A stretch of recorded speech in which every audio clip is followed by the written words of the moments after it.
Question number 15 में आपसे पूछा, देखिए, what for what value of n, n की किस वैल्यू के लिए nth term of the two APs, two AP दे रखे हैं। मैंने क्या करना है, दोनों को डिवाइड अलग अलग में लिख रहा हूं। अलग अलग लिखने से क्या होगा कि मैं आसानी से आपको एक्सप्लेन कर पाऊंगा और आप भी समझ पाएंगे कि यहां पर देखिए क्या पूछ रहा है। टू एपीज है। एक फर्स्ट एपी क्या है आपकी 63, 65, 67 डेड डैश, और यहां जो दूसरी है वो है 3, 10, 17। अब हमसे पूछा क्या है कि हमें यहां पर भी n की वैल्यू निकाली और यहां पर भी, और दोनों आपस में कह रहे हैं कि इक्वल है। दोनों क्या करें, for what value of n, n की किस वैल्यू के लिए the nth terms of this and this. इसका nth टर्म निकालने के लिए a आपको चाहिए 63 है, d अब 65 माइनस 63 कितना हो गया 2, या मुझे चाहिए an इक्वल होगा a plus n minus 1 into D. देखो a की वैल्यू कितनी है 63, यहां पर हम nth टर्म्स तो ही निकाल रहे हैं ना, यहां पर भी हमको nth टर्म निकालने और दोनों आपस में कैसे कर देंगे, इक्वल कर देंगे। तो यहां से देखिएगा 63 plus n minus 1 into D कितना है 2 है, an, तो an इक्वल हो जाएगा 63 2n माइनस 2। तो 63 में से 2 गया, कितना बचेगा 61 प्लस 2n। बहुत ध्यान से समझिएगा, ये an की वैल्यू आ गई। यहां से फर्स्ट इक्वेशन हो सकती है, क्लियर है। अब यही चीज आपको यहां भी चाहिए, तो यहां निकालने के लिए देखिए a हमारे पास 3 दे रखा है, कॉमन डिफरेंस यानी d की वैल्यू हो गई 10 माइनस 3, कितना हो जाएगा 7। तो यहां भी an चाहिए आपको, a plus n minus 1 into D.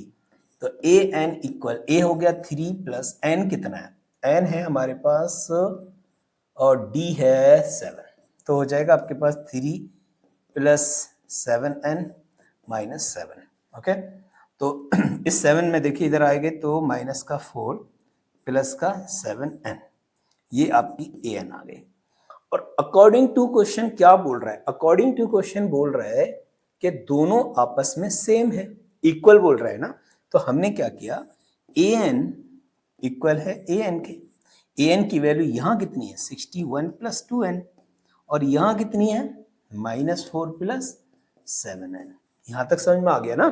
अब देखो मैंने क्या किया, 61 माइनस का प्लस 4 हो जाएगा, 7n माइनस का 2n, इन दोनों को जोड़ोगे 65,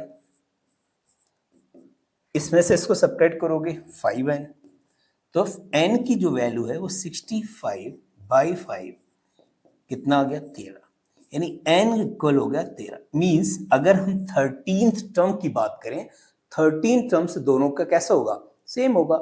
13 टर्म दोनों का कहीं जाके सेम आएगा, तो n की वैल्यू आपकी क्या आ गई 13 आ गई। क्लियर है, n की वैल्यू 13 है। ओके, चलिए क्वेश्चन नंबर 16 में भी थोड़े से देखिए कॉन्सेप्ट सब वही चल रहे हैं, बस थोड़ा सा ना घुमाने की कोशिश कर रहा है। चलिए 16 में देखते हैं।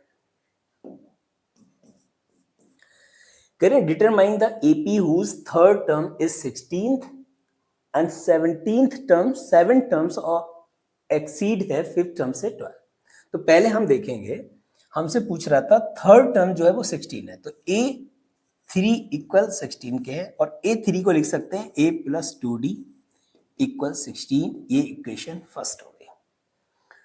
यहां पर आपको रोक देना है, आगे बढ़ना है। 7th टर्म्स निकालेंगे, तो 7th टर्म निकालने के लिए a 7th इक्वल होगा a प्लस 6d के, और कह रहे हैं 5th टर्म्स, तो 5th टर्म होगा a5 a प्लस 4d के। बहुत ध्यान से समझिएगा, कह रहे हैं जो 7th टर्म है वो 12 ज्यादा है 5th टर्म से, 7 टर्म्स 12 ज्यादा है 5th टर्म से, तो a 7th ग्रेटर है a 5th से, कितना 12, दोनों को इक्वल करेगा तो इसमें 12 इधर ऐड हो जाएंगे। a 7th कितना है a प्लस 6d इक्वल क्या चल रहा है a plus 4d plus 12, a से a cancel, 6d minus 4d 2d होगा, अगर मैं डी की वैल्यू निकालूं कितना आ जाएगा, डी 6 हो गया ना, डी 6 है तो ए भी निकाल सकते हैं, तो ए कितना आएगा, ए प्लस 2d इक्वल 16 है। ए की वैल्यू निकालनी है, ए की वैल्यू निकालनी है, ए प्लस 12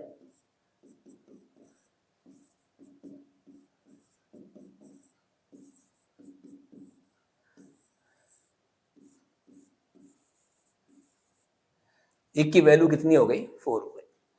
और कुछ पूछा है क्या, चेक करो, डिटरमाइन एपी हुज, तो आपको एपी बनानी है ना, तो एपी बनाने के लिए क्या करना होगा, ए आपका कितना है 4, A1 कितना, A2 कितना है, A प्लस डी, ए की वैल्यू 4, डी कितना था 6,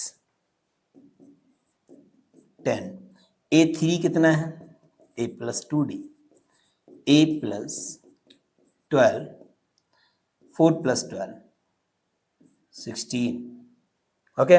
और A4 अगर आपको निकालनी है तो A प्लस 3d, 4 प्लस, ठीक है। तो हमारी जो एपी होगी वो क्या बनी, एपी हमारी बनेगी 4 बनेगा, 10 बनेगा, 16, 22 डेड डैश, तो ये हमारा एपी बनेगा, ठीक है। आई थिंक क्वेश्चन नंबर 16 भी आपका क्लियर हो गया होगा, 15 भी क्लियर है।